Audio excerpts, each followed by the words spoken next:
warahmatullahi wabarakatuh. Perkenalkan, nama saya Delvia Amanda dengan NPM A1E021032 dari Prodi Pendidikan Fisika. Di sini saya akan melanjutkan materi bab 7, yaitu tentang sekolah sebagai suatu sistem dengan dosen pengampu Bapak Dr. Muhammad Kristiawan, MPD.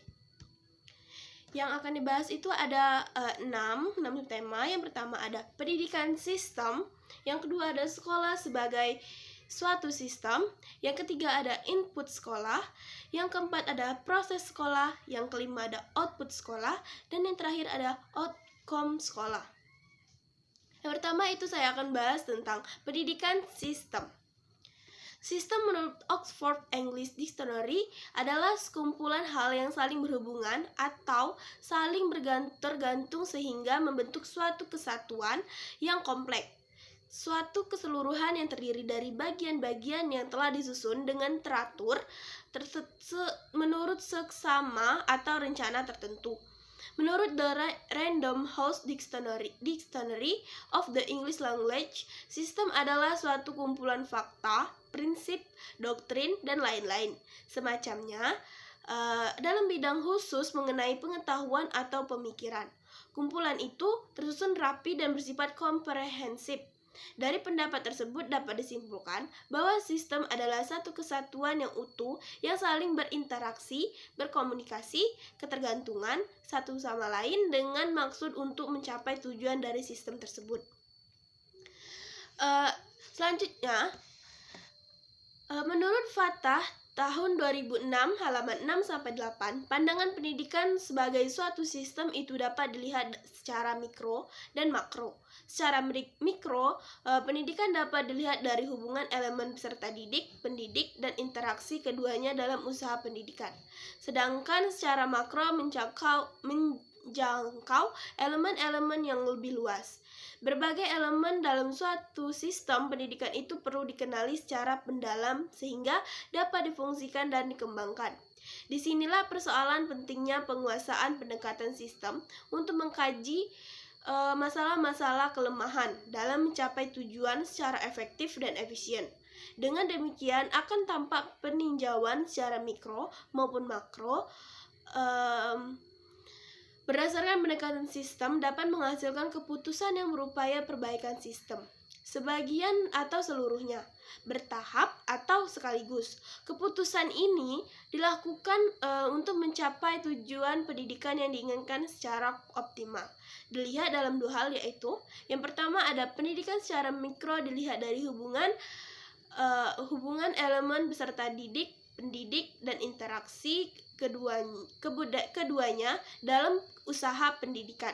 Yang kedua itu ada pendidikan secara makro menjangkau elemen-elemen yang cakupannya lebih luas. Yang kedua itu saya akan bahas tentang sekolah sebagai suatu sistem.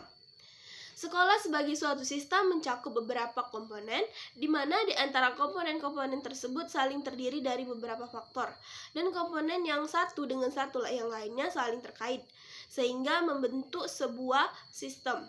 Komponen-komponen dari sistem sekolah terdiri atas masukan atau input, proses, keluaran langsung atau output, dan keluaran tidak langsung outcome. Ataupun ciri-ciri sebuah sistem adalah yang pertama itu terdirinya dari banyak unsur. Yang kedua, masing-masing unsur memiliki peranan spesifik untuk mendukung fungsi keseluruhan. Yang ketiga, tersusun dalam satu tatanan tertentu. Yang keempat, antara masing-masing unsur saling mempengaruhi, ketergantungan, dan berhubungan serta berkomunikasi. Yang kelima, berproses melakukan transformasi dengan mekanisme tertentu. Yang keenam, tidak tergiur dari pengaruh lingkungan. Yang ketujuh, mempunyai maksud dan tujuan. Yang kedelapan, memerlukan masukan dari luar atau lingkungan, memiliki mekanisme kontrol, dan mempunyai batas waktu. Ada 3 elemen penting dalam model proses input-output, antara lain: 1. Siswa sebagai bahan dasar sekolah atau perguruan tinggi berasal dari lingkungannya. Lingkungan eksternal juga merupakan sumber memperoleh sumber daya. Dua, tempat proses dan organisasi yang dikenal dengan teknologi produksi. Dan yang ketiga itu sistem hubungan kemanusiaan yang merupakan jembatan antara lingkungan eksternal dan organisasi pendidikan yang merupakan efek dari produksi pendidikan yang bertanggung jawab. Maka, untuk mempertahankan kehidupan, suatu organisasi harus mengejar dan menangkap apa yang dibutuhkan stakeholder. Hal ini disebabkan oleh karena mereka dapat mengubah masukan dan sumber daya untuk kegiatan yang menciptakan lulusan. Lingkungan pendidikan pada umumnya juga bersaing dengan kesehatan, pertahanan, dan tujuan lain yang mengamankan sumber-sumber pendanaan. Yang ketiga itu input sekolah. Baik, masukan adalah segala sesuatu yang diperlukan oleh sistem sekolah untuk menghasilkan keluaran yang diharapkan. Masukan terdiri dari 3 hal, yaitu yang pertama itu masukan baku, merupakan siswa termasuk karakteristiknya. Yang kedua, masukan instrumental, merupakan guru, sarana dan prasarana, kurikulum, dan dana, dan pengelolaan sekolah. Dan yang ketiga itu masukan lingkungan, merupakan segala sesuatu yang berada di luar lingkungan sekolah.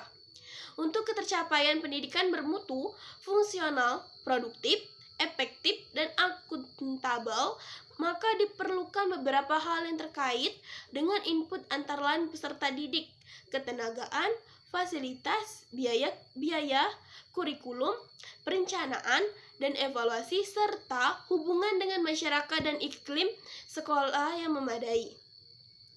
Baiklah teman-teman, selanjutnya ini saya akan bahas yaitu tentang proses sekolah. Menurut Sagala tahun 2010, proses adalah perubahan dalam suatu objek atau organisasi, khususnya tingkah laku atau perubahan psikologis. Proses juga merupakan segala kegiatan yang dilakukan oleh sekolah, termasuk segala proses yang terjadi di dalam sekolah atau kelas dalam rangka mengubah masukan untuk menghasilkan keluaran yang ditargetkan.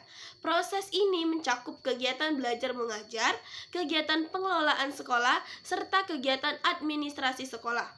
Proses pembelajaran merupakan ujung tombak dari proses pendidikan, yang mana suatu kegiatan dilakukan oleh guru berkaitan dengan materi ajar yang berlangsung dan dikemas secara interaktif, menyenangkan, menantang, memotivasi, serta merangsang peserta didik untuk berpikir aktif, kreatif dengan menggunakan berbagai pendekatan Rahman dan Rahim, kasih sayang serta penuh cinta. Suatu proses agar keberhasilannya sesuai harapan, maka harus diawali dengan perencanaan. Perencanaan yang baik akan mendorong terselenggaranya proses yang ideal, sehingga setiap pelaksanaan proses harus mengetahui unsur-unsur perencanaan. Misalnya, sebagai seorang guru yang akan melaksanakan pelaksanaan proses pembelajaran, maka guru tersebut harus menguasai unsur-unsur perencanaan proses pembelajaran yang baik, seperti kebutuhan peserta didik, yang kedua itu kompetensi dasar, yang ketiga tujuan, yang keempat strategi, dan lain-lain. Perencanaan yang kurang optimal hanyalah akan menghasilkan kegagalan. Sebagaimana pepatah bijak mengatakan, gagal dalam perencanaan sama dengan merencanakan kegagalan. Fail to plan, plan to fail. Baiklah, untuk yang kelima teman-teman, yaitu ada output sekolah. Output merupakan hasil dari proses menghasilkan lulusan sesuai dengan standar tertentu dan tentunya sesuai dengan harapan memenuhi kebutuhan yang diinginkan oleh masyarakat, orang tua, dan pemerintah. Output pendidikan sebagai suatu sistem dapat dicerminkan dari suatu prestasi mutu lulusan sekolah. Dan terakhir itu ada outcome sekolah. Outcome merupakan keluaran tidak langsung yang menentukan berhasil atau tidaknya sistem sekolah. Outcome pendidikan sebagai suatu sistem dapat dicerminkan dari mutu lulusan sekolah, dapat melanjutkan pendidikan ke tingkat yang lebih tinggi atau dapat bekerja. Di sini ada bagan sistem sekolah, itu input, proses, output, dan outcome. Yang pertama yaitu manajemen kurikulum, di mana efektif dan efisien, yaitu konsisten terhadap visi dan misi. Dan bab 9 itu ada input, Selanjutnya ada perencanaan dan evaluasi program sekolah. Pertama itu ada pelayanan kebutuhan mengajar guru. Yang kedua, pelayanan belajar siswa oleh guru. Yang ketiga, prestasi belajar siswa dan lulusan. Yang selanjutnya itu ada pertama, pelayanan kebutuhan mengajar guru. Yang kedua, pelayanan belajar siswa oleh guru. Yang ketiga, prestasi belajar siswa dan lulusan. Dan terakhir itu ada pelayanan administrasi sekolah. Dan dilakukan secara selektif.